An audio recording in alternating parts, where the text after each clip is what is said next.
Chapitre 3. La première fois. Je vous aperçus la première fois à l'aube de l'hiver, sur le chemin du travail, chemin des 4 saisons bordé de pins et de cerisiers. Lorsque les cerisiers sont en fleurs, le mariage avec les pins, heureux sans passion, confère une tonalité plus discrète à l'épisode. Cependant, les pins redonnent de l'intérêt au chemin lorsque les cerisiers se meurent. L'allée serpente sur une butte, sentier de crête citadin, surplombant par la gauche un canal et une voie ferrée, et par la droite une route automobile. Ajoutez à cela les fils électriques à ciel ouvert, et tous les moyens de transport se trouvent concentrés dans un tout petit espace. Faute de place, le Japon regorge de ses empilements aux allures de Mikado, métros superposés jusqu'au fond de la terre, routes périphériques suspendues à plusieurs étages, aux structures si souples qu'à l'arrêt, on est balancé comme aux prémices d'un tremblement de terre. La Shuto a des allures de grand vide de fête foraine, vibrante sous la conduite vrombissante des camions, étreignant la ville, la ficelant à la rivière Sumida dans sa toile d'araignée monumentale, remarquable objet d'architecture urbaine. Dédales de ramifications multiples, s'entrelaçant dans tous les sens de l'espace, que même les GPS s'y perdent. Cela me parut incarner la laideur même de la ville, mais une laideur commode, ou benri en japonais. Le pratique, en garant de l'espace vital, prend tout son sens, et le mot benri fit partie des premiers mots que l'on m'enseigna. Il est la source même, contraint par l'esthétique, de la vigueur créative. Aussi, ce petit chemin suspendu sans prétention devint mon havre de paix le matin, en assurant une transition douce du lit au bureau. Encore aujourd'hui, quand je traverse le pont au-dessus du canal et que le chemin s'ouvre sur ma gauche sans dévoiler encore toute sa perspective, le sang monte à la tête comme la sève de printemps pulse d'une énergie de renouveau vers la cime des arbres, et mon cœur bat la chamade. Émotion incontrôlable à l'idée de vous croiser à nouveau, peut-être, à découvert, et affre de l'incertitude. Vous verrai-je? Et où? Le sentier complice fait un mystère de ses moindres méandres. Et si l'on tombait un jour face à face, vous au milieu, moi au milieu du chemin, lequel de nous deux éviterait compulsivement l'autre pour résister à cette force d'attraction incongrue? Le même instinct de protection, déphasé, pourrait aussi entraîner le contact frontal, fatal.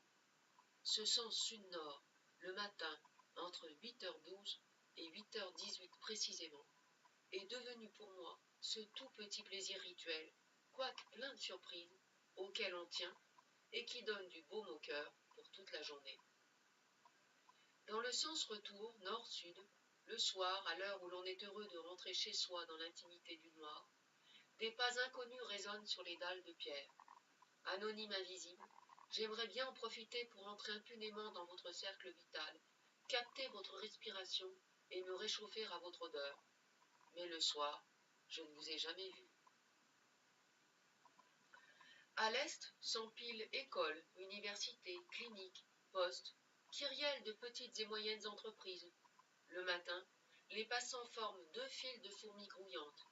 Écoliers en austère uniforme débraillé, vestiges d'une éducation prussienne, cheveux en bataille, et écolières, la sage jupe plissée, retroussée jusqu'au seuil de la décence par un élastique à la taille, bravant le piquant hivernal, chaussettes hautes en accordéon sur les chevilles, taciturnes et vulgaires. Enseignants, salariman, beaucoup préfèrent la route à mon petit chemin. Après le stress de la compression dans les wagons, les hommes et les femmes prennent le dessus sur les automobiles, contraintes de rouler au pas, laissant paisible le petit chemin de pierre au vrai badaud, tel cet homme qui tous les matins vient y brosser son chien, qui se rôle de plaisir sur le même blanc public. À l'ouest se trouve un canal, plan d'eau aménagé, faisant seulement illusion au printemps, lorsque les branches des cerisiers en fleurs lui tendent une révérence sur tout son pourtour. L'été, au plus fort de la chaleur visqueuse, des bactéries le colorent en un vert pomme fluorescent. Je me demande comment des canards y survivent, mais ces volatiles ont la peau dure. L'intensité du vert laiteux n'est pas vilaine en soi, mais à l'idée que ce soit des bactéries, cela ne semble pas naturel. Pourtant, La nature oppose parfois violemment ses couleurs. Dissonance des bleus entre azur et océan, oiseaux bariolés, discordance des ciels bleuissimes et de la végétation de plein été, verdance. Cela viendrait-il à l'idée de porter un chemisier bleu canard et une jupe verte?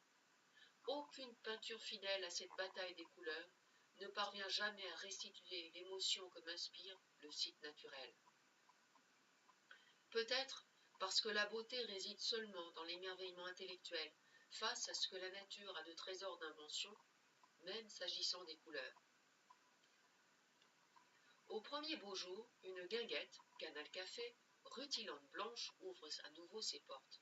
Canal Café, l'allitération ne semble pas heureuse.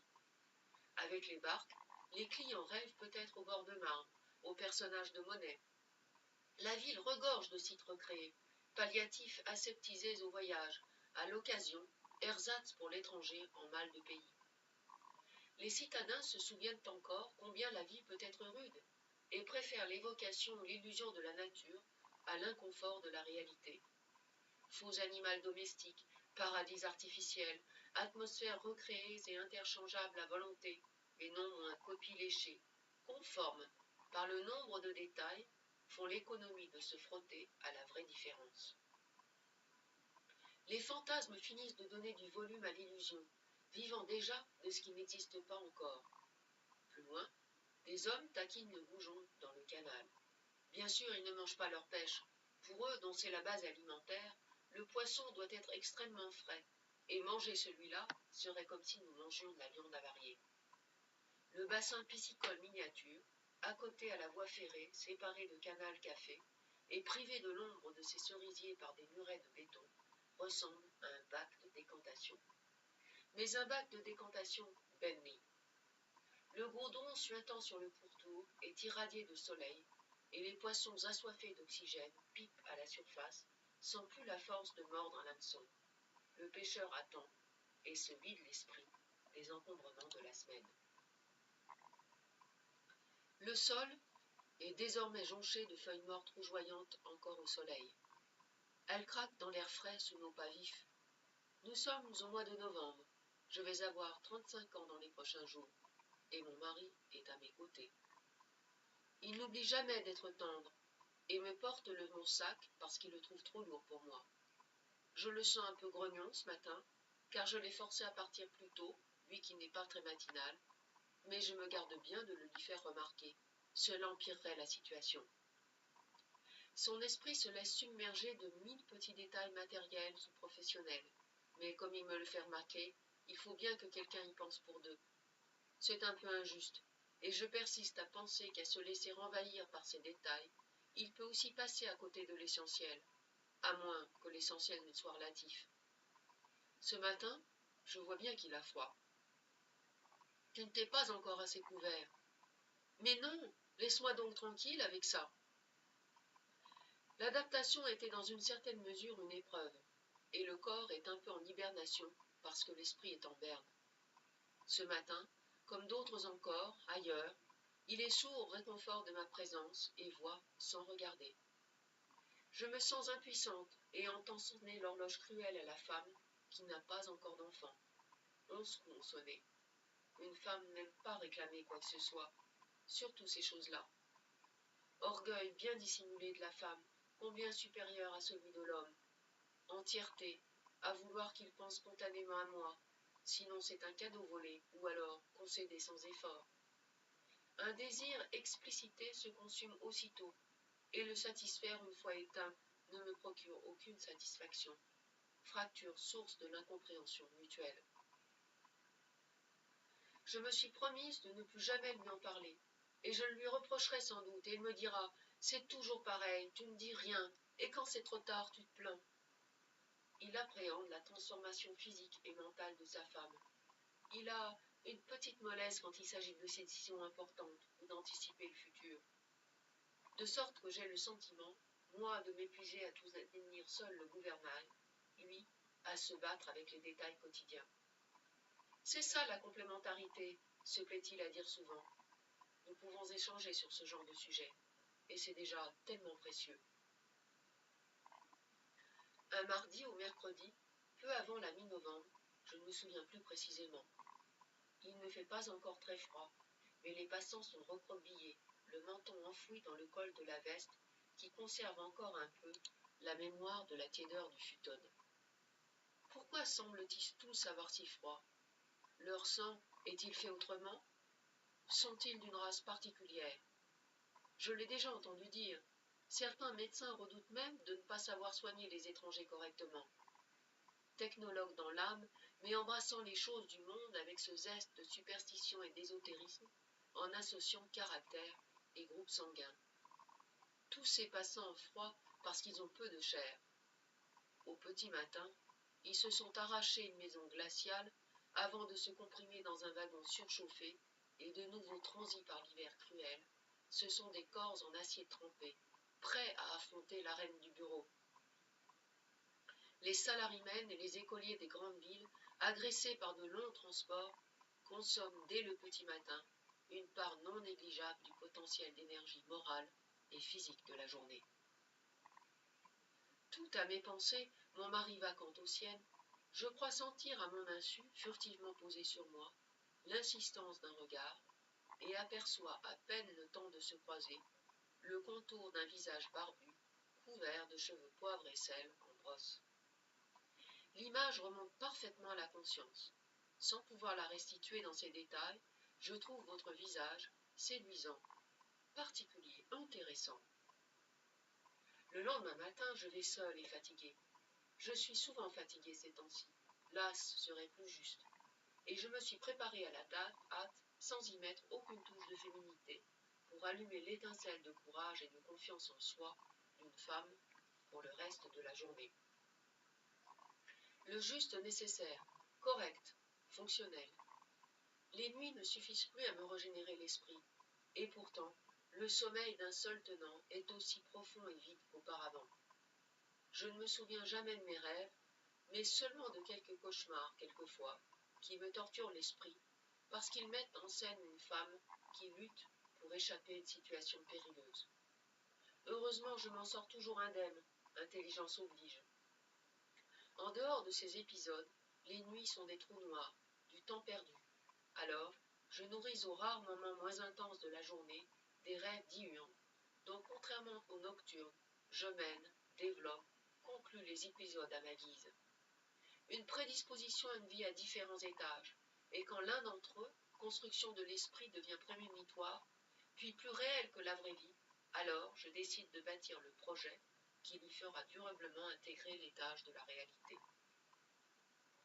Le bonheur, si je veux, les opportunités naturelles sont rares, mes rêves diurnes les suscitent. Se fixer la cible d'abord, trouver les moyens ensuite, et surtout concrétiser comme moteur de ma vie. En ce moment, les voyages préparés par mon mari et remplis de petites surprises ne me procurent pas l'excitation des tout premiers. Pourtant, je ne suis pas blasée, juste moins réceptive.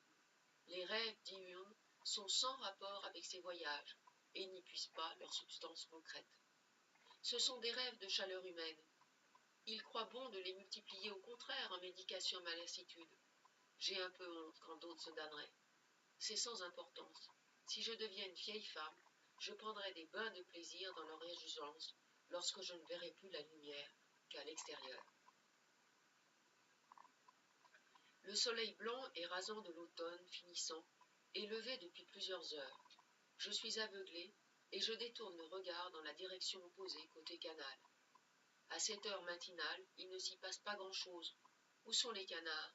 Où gîtent-ils la nuit? Des pas pressés claquent sur le pavé froid au loin, se rapprochent, s'éloignent. L'ordinateur est lourd et me déséquilibre.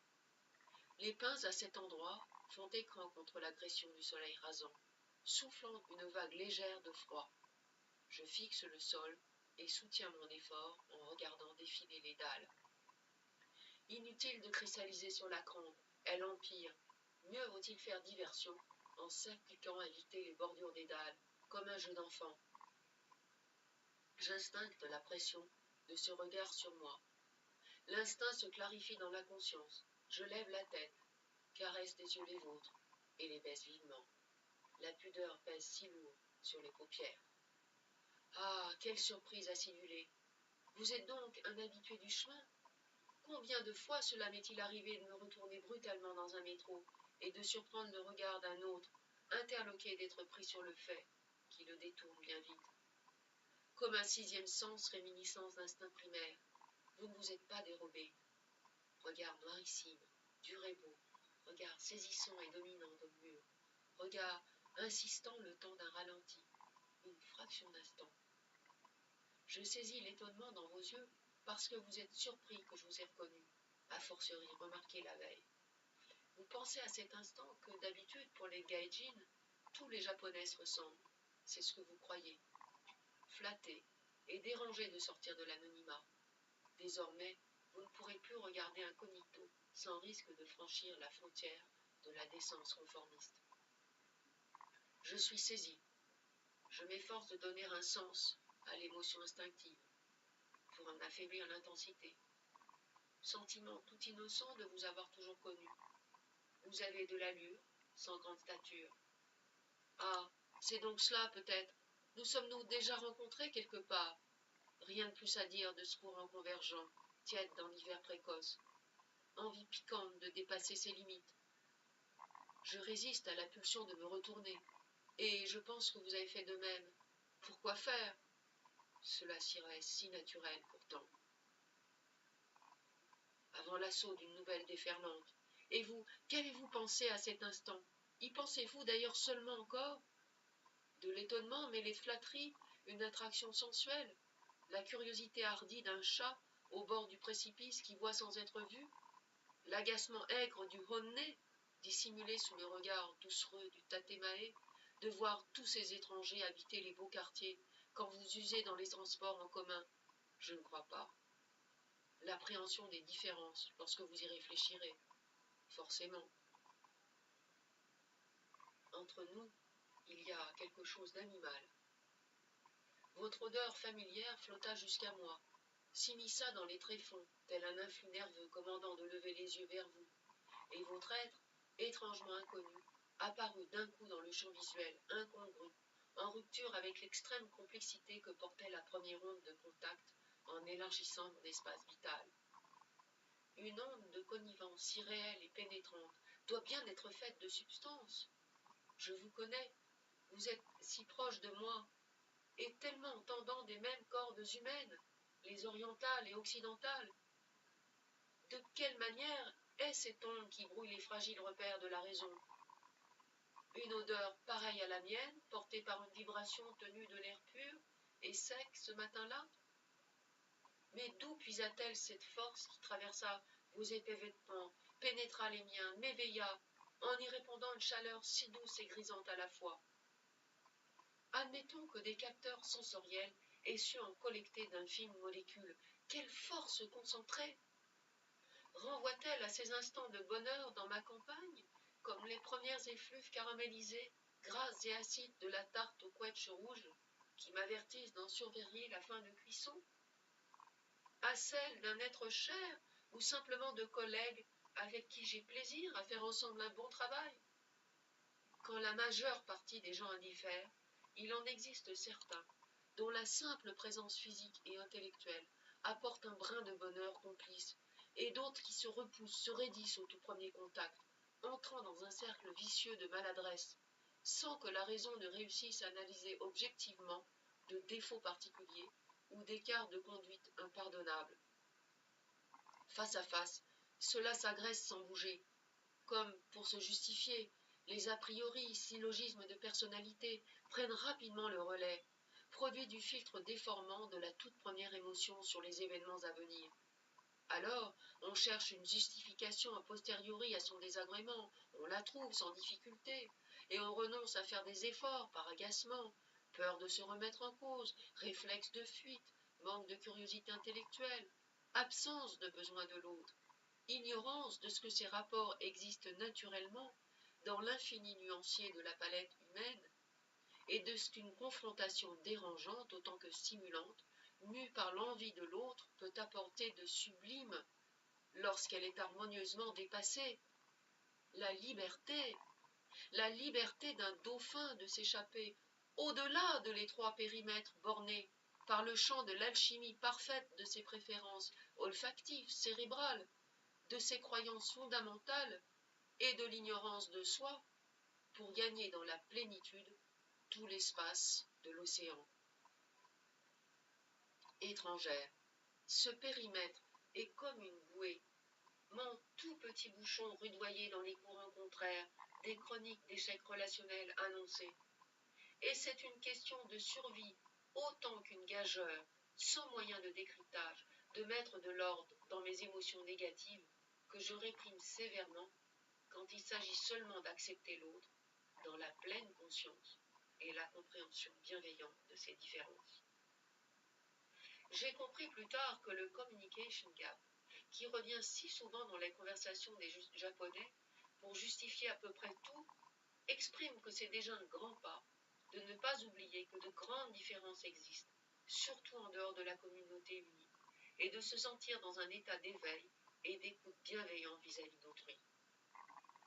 Mais, à défaut de comprendre, et surtout frustré de ne pouvoir juger et catégoriser, sans quoi il n'y a aucune complétion possible, ma raison d'occidentale me pousse à dépenser mon énergie à contre-courant de la nature, à réprimer plutôt qu'apprivoiser l'émotion négative, intuitive, sans fondement factuel.